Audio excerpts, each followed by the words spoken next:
Et si une puissance mondiale décidait, en plein XXI siècle, de s'approprier un territoire qui ne lui appartient pas? Ce n'est ni un film, ni une fiction, mais une déclaration bien réelle.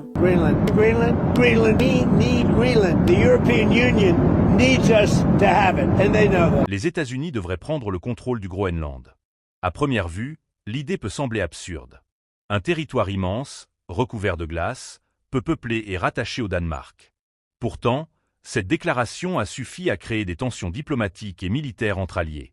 Car derrière cette étendue glacée se cachent des enjeux majeurs. Une position stratégique clé dans l'Arctique, d'importantes ressources naturelles et une rivalité croissante entre grandes puissances comme les États-Unis, la Russie et la Chine. Ce qui interpelle le plus, ce n'est pas seulement l'idée elle-même, mais la manière directe dont elle est formulée. S'agit-il d'un simple coup de communication, d'une stratégie de pression politique ou d'une véritable menace géopolitique? Pourquoi le Groenland est-il devenu soudainement un territoire aussi convoité? Et quelles pourraient être les conséquences si cette ambition allait plus loin? C'est ce que nous allons analyser en détail dans cette vidéo. Janvier 2026. Le Groenland, avec ses 2,17 millions de kilomètres carrés, est la plus grande île du monde. Situé entre l'océan Arctique et l'Atlantique Nord, il occupe une position stratégique à l'extrémité nord-est du continent américain. Recouvert à 80% par une calotte glaciaire, il abrite environ 56 000 habitants, majoritairement des Groenlandais inuits. Découvert par les Vikings au Xe siècle, colonisé par le Danemark au XVIIIe siècle, le Groenland est aujourd'hui un territoire autonome au sein du Royaume du Danemark. En 2026, ce territoire arctique est au cœur d'une crise internationale. Les États-Unis, sous Donald Trump, veulent en prendre le contrôle. Mais le Danemark, le Groenland et plusieurs alliés européens s'y opposent fermement. Une confrontation qui menace l'existence même de l'OTAN. Contexte diplomatique. Le Groenland est géographiquement proche des États-Unis. Seulement 750 km séparent le Groenland de l'Alaska et environ 3000 km de Washington. En revanche, il se trouve à plus de 3500 km du Danemark, son État souverain. Cette proximité explique l'intérêt stratégique américain.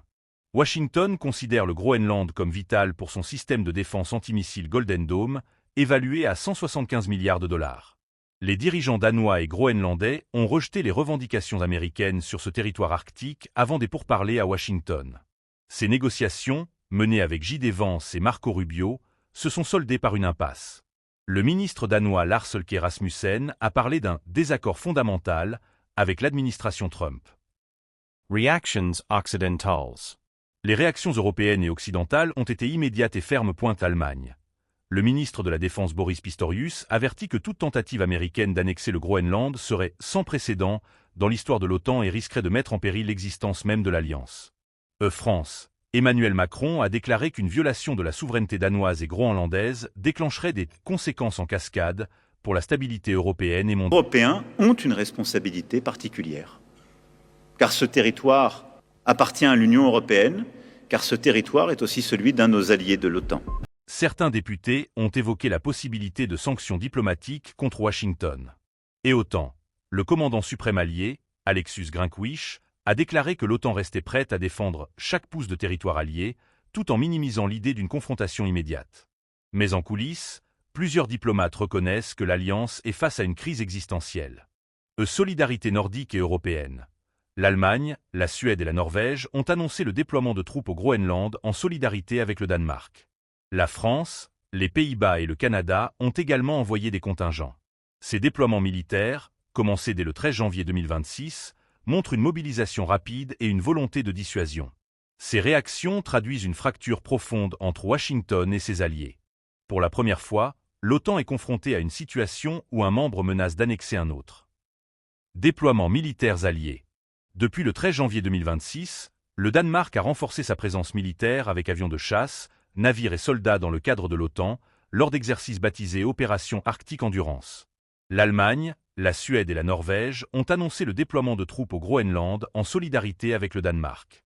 La France, les Pays-Bas et le Canada ont également envoyé des troupes. La Norvège et le Royaume-Uni envisagent de suivre.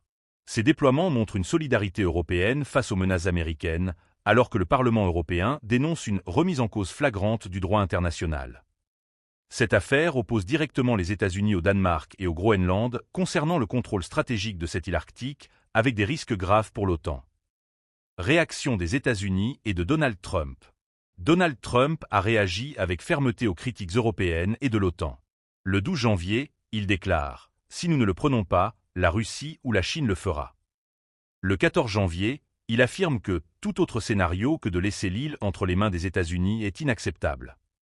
Le 15 janvier, il ajoute qu'une solution sera trouvée, mais insiste sur le fait que le Groenland est vital pour la sécurité américaine.